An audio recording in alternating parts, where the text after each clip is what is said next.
Assalamualaikum warahmatullahi wabarakatuh. Izin memperkenalkan diri, nama saya Rizka Irana Putri, NPM 1961020031 dari Fakultas Adab Jurusan Sejarah Peradaban Islam.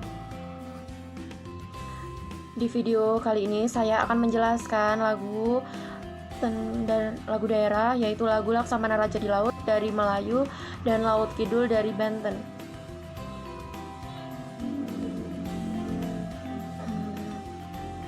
Yang pertama saya akan menjelaskan lagu Laksamana Raja di Laut. Lagu ini sering dikenal dengan penjaga pesisir pantai Selat Malaka.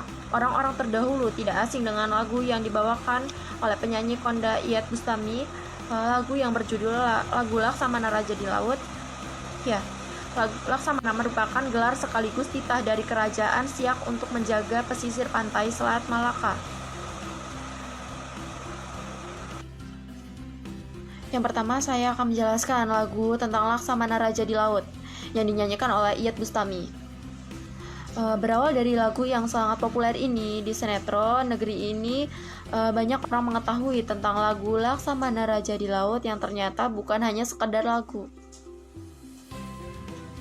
Laksamana merupakan gelar sekaligus titah dari Kerajaan Siak untuk menjaga pesisir pantai Selat Malaka. Datuk Laksamana merupakan pembesar Kerajaan Siak yang mulai bermukim di Bengkalis, kemudian memindahkan lokasinya pemerintahannya ke Bukit Batu.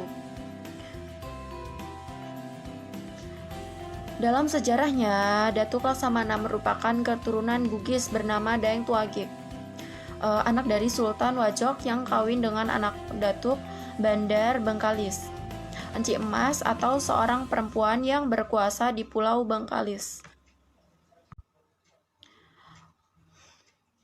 Daeng Tuagik ketika menikah dengan Enci Emas telah berjanji untuk tidak memakai gelar bangsawan Bugis bagi keturunannya. Dari perkawinannya, ia mendapat seorang anak yang bernama Datuk Bandar Jamal pada tahun 1720 sampai dengan 1767, yang kelak akan menggantikan ibunya sebagai penguasa Bengkalis.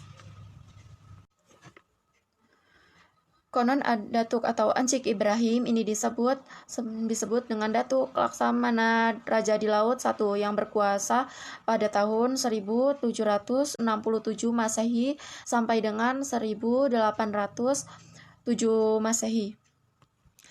Ada 4 datuk yang memerintah di Bukit Batu. 3 penerusnya adalah Datuk Amis, Datuk Abdullah Saleh, dan Datuk Ali Akbar. Pada tahun 1908 sampai dengan 1928.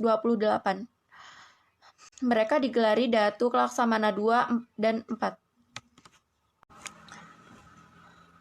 Rumah Datuk Laksamana di Laut IV Laksamana Ali Akbar terletak di Desa Sukajadi, sekitar 35 km dari kota Sungai Pening, Bengkalis, Riau.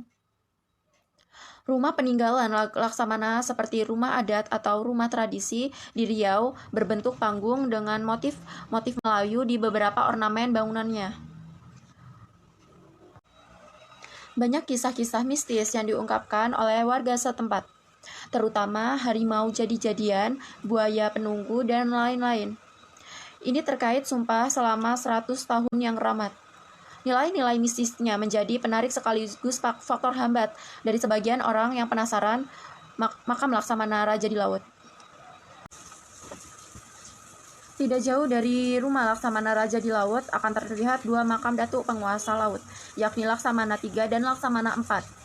Kedua makam ini terletak di belakang Masjid Jami Al-Haq, masjid tua peninggalan para Laksamana pendahulu.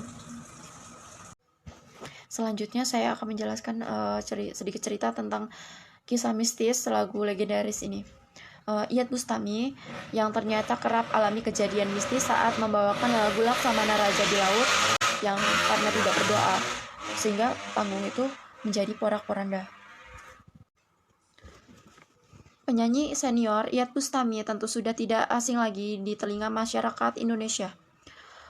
Iyad Bustami mulai terjun ke dunia musik tanah air sejak tahun 1993 silam. Selama berkarir, Iyad Bustami ini memang serius menekuni musik pop Melayu. Namanya semakin terkenal setelah membawakan lagu Laksamana Raja di Laut pada tahun 2004 silam.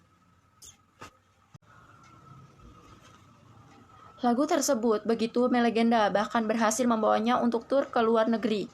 Meski enak didengar, ternyata lagu Laksamana Raja di Laut ini menyimpan misteri besar. Ia bahkan kerap mengalami kejadian mistis saat membawakan mahakaryanya tersebut. Iyat mengungkapkan bahwa lagu yang membawanya memang diambil kisah nyata dari masyarakat Riau. Laksamana Raja di Laut ini adalah gelar seorang pahlawan yang berkuasa di Laut Riau. Jadi pada waktu itu ada Sultan Sri Indah Purna membeli gelar pada pahlawan ini. Orangnya ada, makamnya pun ada di Bukit Batu, ungkap Iyat.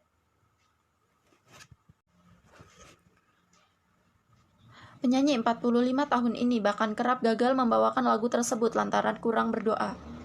Karena pada saat ia diundang ke negara Malaysia, tepatnya di Malaka, untuk mementaskan tradisinya, ada kejadian yang membuatnya ia trauma. Saat ia akan memulai bernyanyi, ada angin puting beliung memporak-porandakan panggung dan tendanya. Ia pun langsung menyelamatkan diri dan kabur dari lokasi tersebut. Tidak hanya sekali, ia mengakui kerap ada kejadian mistis saat menyanyikan lagu tersebut.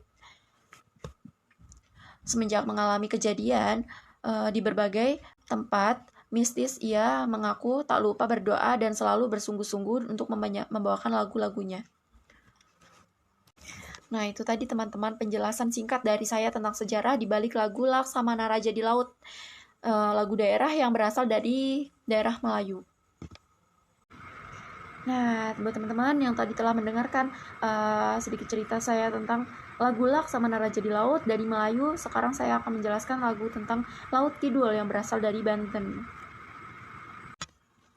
Nyi Roro Kidul adalah sosok dewi legendaris Indonesia yang sangat populer di kalangan masyarakat Pulau Jawa dan Bali.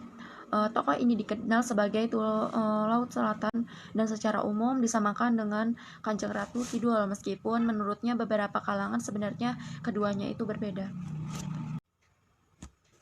Dalam mitologi Jawa, Kanjeng Ratu Kidul merupakan ciptaan dari Dewa Kaping Telu yang mengisi alam kehidupan sebagai Dewi Padi atau Dewi Sri dan Dewi alam lainnya.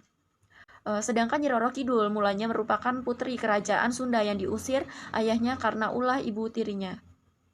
Dalam perkembangannya, masyarakat cenderung menyamakannya Nyi Roro Kidul dengan Kanjeng Ratu Kidul. Meskipun dalam kepercayaan kejawen, Nyi Roro Kidul adalah bawahan setia Kanjeng Ratu Kidul. Kedudukan Nyi Roro Kidul sebagai Ratu Tanah Jawa menjadi motif populer dalam cerita rakyat dan mitologi, selain juga dihubungkan dengan kecantikan putri-putri Sunda. Sesosok roh Nyi Roro Kidul, dewi legendaris Indonesia yang sangat populer di kalangan masyarakat Pulau Jawa dan Bali, terutama di wilayah selatan Banten hingga Sukabumi, Jawa Barat. Dari kisah mistisnya yang sangat kuat, legenda Nyi Roro Kidul ternyata pernah dibahas dalam Kongres Paranormal di Paris pada tahun 1980-an. Dalam pertemuan di Eropa ini, para warga sekitar di sana dikuatkan ada legendaris Ratu Pantai Selatan Jawa yang digambarkan sering meminta tumbal dan mengirimkan ombak besar jauh ke daratan. Sebagai korban yang dikirimkan kembali ke daratan sebagai pesan Nyi Roro Kidul.